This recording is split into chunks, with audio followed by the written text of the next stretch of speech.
Directly to jail again. Either you're cheating or this game is absolutely rigged. Fine. Who was Fannie Lou Hamer? From Megan. Well, on August 22, 1964, a lot of Americans were asking that same question. That night, they turned on a TV to see Hamer on every news program.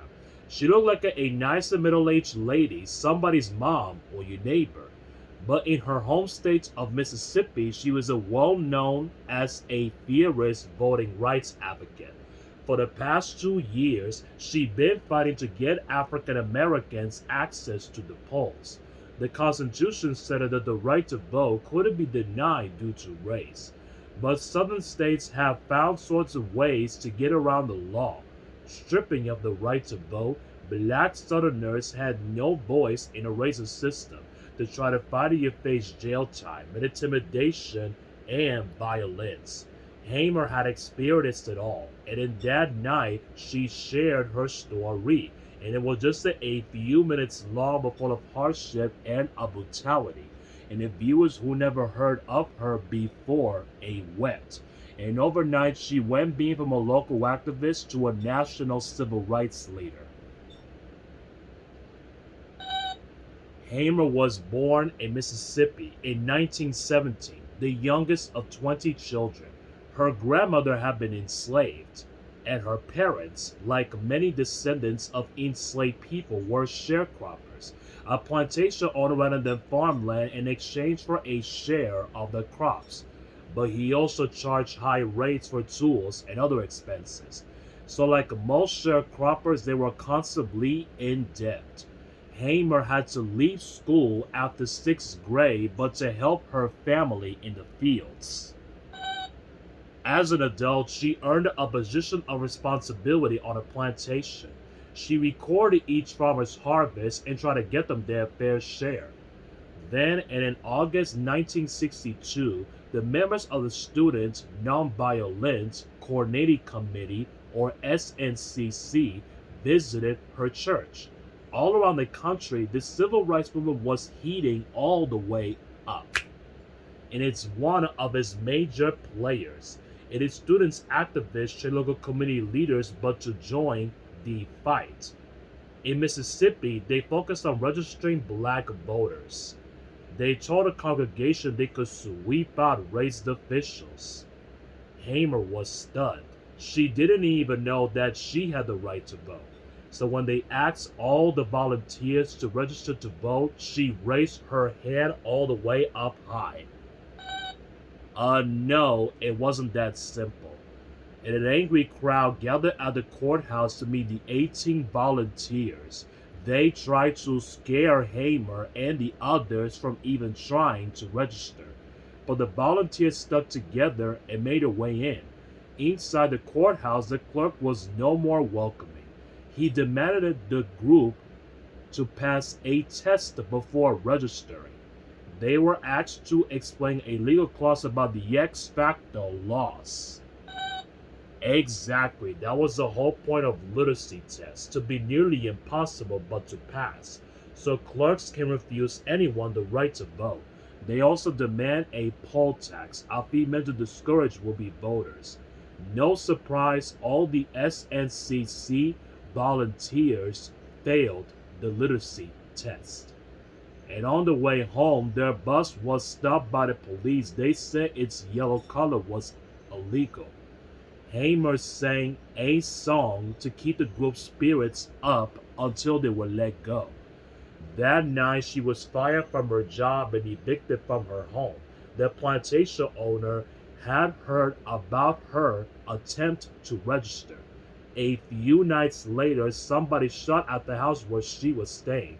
Afraid for her children, Hamer considered leaving town for good, but she could not convince herself but to leave the place that her parents helped build. She rented a house from a neighbor and took a job with a committee. Hamer's home became a gathering place for volunteers and civil rights leaders, and among them she stood out. She wasn't male, young, well educated, or in middle class. She knew what poor black families endured because she lived it. That first hand experience made her a powerful speaker. She will often break into song to motivate crowds. Before long, she was well known for her singing voice as her activity, but her growing influence made her a target for racist attacks. She got threatening letters and phone calls, and her husband lost job after a job. Somebody threw a bomb into her house, though luckily it failed to explode. Then, in June 1963, Hamer and six fellow activists were arrested. They tried to eat at a whites only diner. Local police held them for 3 days, beating and torturing them. Hamer's kidneys were permanently damaged and she lost sight in one eye. Hamer and other activists realized the legal authorities were not going to change unless they were forced to. So, in 1964, they started a massive voter registration drive called Freedom Summer, and it brought hundreds of mostly white college students down to Mississippi. They went door to door registering black voters. It was dangerous work, and 3 volunteers were being dead in the first week. The nation could no longer ignore what was happening in Mississippi. For the rest of the summer, stories of beatings and shootings made headlines all around the country. And at the end of August, Hamer and other activists went to Atlantic City, New Jersey. That was the start of the Democratic National Convention. The big event awarded party chose its nominee for president. Each state sends a group of people to cast the official vote. And no surprise, Mississippi's representatives were all white. And Hamer's group was there to challenge their authority. So the state executed black voters. They said the declaration was illegal. They were Mississippi's true representatives and they have voter registrations to prove it. And the protest caused a lot of noise, and Hamer was giving a lot to speak. Before a national audience, she described what she had endured simply for trying to vote, being threatened and shot at by fellow citizens, being beaten by the police. She challenged the nation to consider for its own values.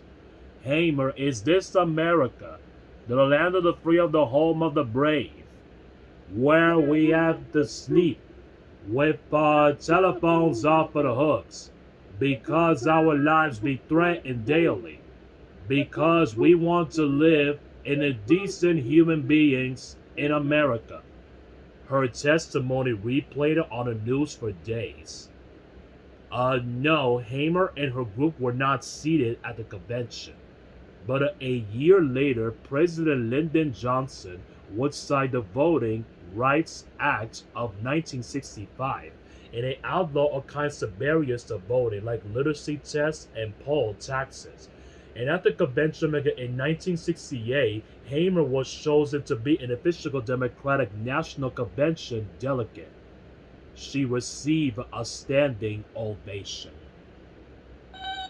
Hamer's activity continued way past her primetime moment. She fought for women's rights and protested the Vietnam War and ran for office for several times. She founded a Freedom Farm, a cooperative to help black farmers but to climb out of poverty. Before her death in 1977, she was buried there. Yeah, I guess it is your turn to roll.